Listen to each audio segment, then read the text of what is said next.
19 years have passed since the terrorist attack that killed over 3,000 people, but many questions remain unanswered. The events of that day are forever seared into our collective memory. The horrifying images, the stories of heroism, the sheer magnitude of the loss.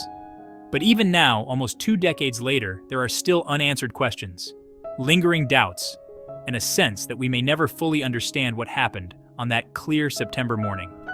Today, we delve into the 6 mysteries of the 9/11's terrorist attacks. We'll revisit the events of that day, examine the evidence, and explore the questions that continue to haunt us. In the immediate aftermath of the attacks, with the nation still reeling in shock and grief, a curious thing happened. A number of Saudi citizens, including members of Osama bin Laden's own family, were allowed to leave the United States. This was a time when borders were closed, flights were grounded, and the entire country was on high alert. So why were these individuals, some of whom had direct ties to the alleged mastermind of the attacks, allowed to simply fly away? The 9/11's Commission report acknowledges that 6 flights carrying mostly Saudi nationals departed the U.S. between September 14th and 24th. One flight, on September 20th, carried only 26 passengers, a majority of whom were relatives of Osama bin Laden.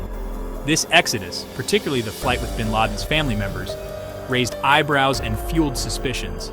Jack Clunan, a veteran FBI and CIA investigator, expressed deep concern. He believed it was highly likely that bin Laden was in contact with those on the flight, and that crucial intelligence could have been gathered. The official explanation from the Bush administration was that these departures were facilitated to protect the individuals from potential backlash or retaliation from a grieving and enraged American public. Richard Clarke, who served as the White House counterterrorism chief at the time, defended the decision, stating that the priority was ensuring the safety of these individuals. But critics argue that this explanation doesn't hold water. In the wake of such a colossal intelligence failure, one would expect a thorough housecleaning, a holding to account of those responsible for keeping America safe. Instead, a curious thing happened. Many of the officials in key positions related to national security, those who had failed to connect the dots or heed the warnings, were not only not fired or demoted, they were promoted. One of the most striking examples is the case of Air Force General Richard Myers. At the time of the attacks, General Myers was serving as the acting chairman of the Joint Chiefs of Staff, while his superior, General Hugh Shelton, was on a flight to a NATO meeting. With the Pentagon under attack and the nation in chaos, Myers became the de facto crisis manager for the U.S. military. However, the events of 9/11 exposed a critical vulnerability in America's air defense system, a system that General Myers was partly responsible for overseeing. Prior to the attacks, NORAD had conducted numerous air intercepts, scrambling fighter jets to intercept planes that deviated from their flight plans or lost contact with air traffic control. Yet, on September 11, 2001, as 4 hijacked planes were hurtling towards their targets, no fighter jets were scrambled until it was far too late. Despite this apparent failure of leadership and oversight, General Myers was officially appointed as the chairman of the Joint Chiefs of Staff in early October 2001, a mere few weeks after the attacks. This decision to promote, rather than scrutinize key figures like General Myers, has perplexed many observers. In the chaotic aftermath of the 9/11 attacks, with the nation still reeling from the shock and grief, the Bush administration seemed hesitant, even reluctant, to launch a full-scale investigation into what had transpired. This reluctance to delve into the how and why of the worst terrorist attack on American soil raised eyebrows and fueled suspicions, particularly among the families of the victims who were desperate for answers. The White House's initial stance was that a formal investigation would be a distraction from the more pressing matters at hand, namely waging a war on terror. They argued that the focus should be on hunting down those responsible and preventing future attacks, not on dissecting the past. However, the families of the victims, along with many lawmakers and members of the public, saw this as a way to avoid accountability.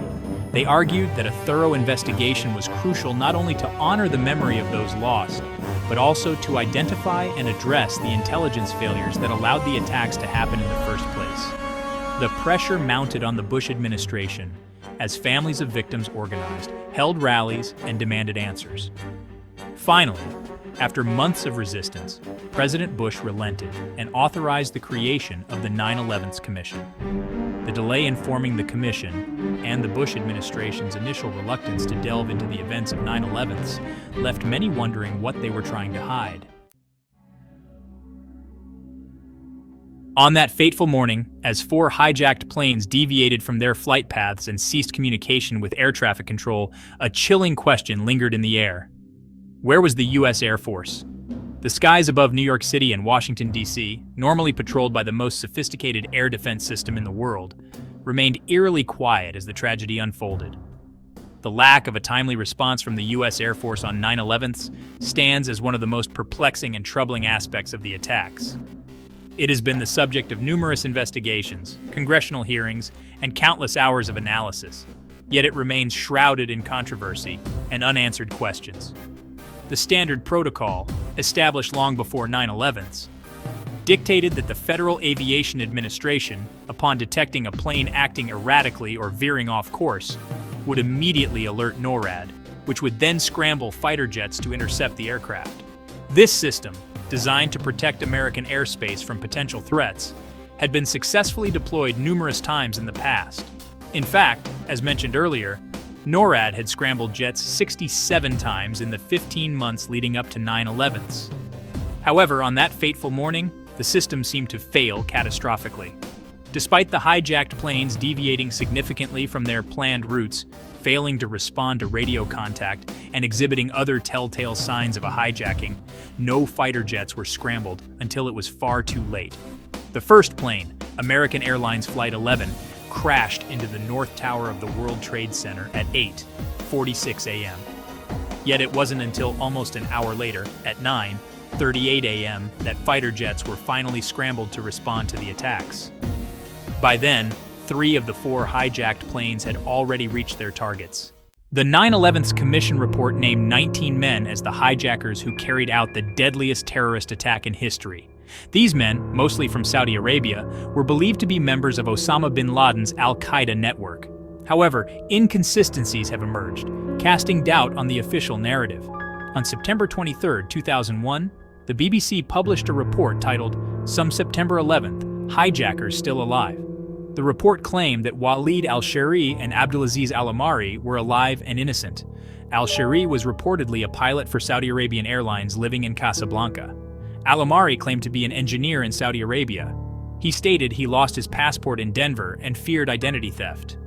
The London-based Asharq al-Awsat interviewed Saeed al-Ghamdi in late September 2001. Al-Ghamdi, accused of being on United Airlines Flight 93, denied involvement. He claimed to be working as a pilot in Tunisia. These revelations have fueled conspiracy theories and raised questions about the 9/11 investigation.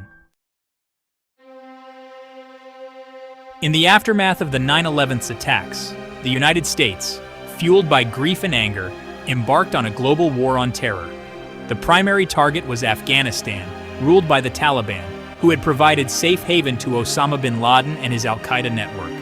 The decision to invade Afghanistan has been the subject of intense debate and scrutiny ever since.